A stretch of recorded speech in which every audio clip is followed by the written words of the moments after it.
Mr.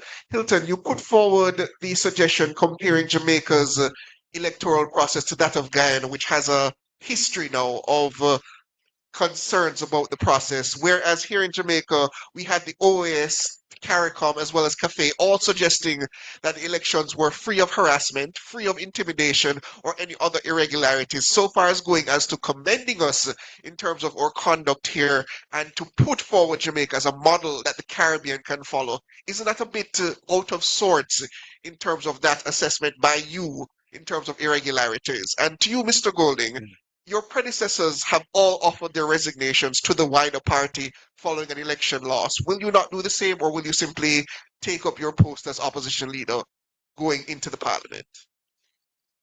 Well, let me Hmm. well, you want to go first? No, you. I'll go, And sir. let me say, I think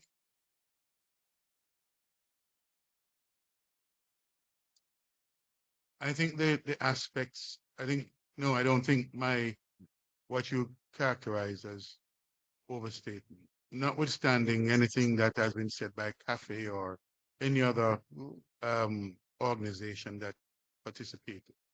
The EU focus, and I'd urge you, and I think you have read the EU report.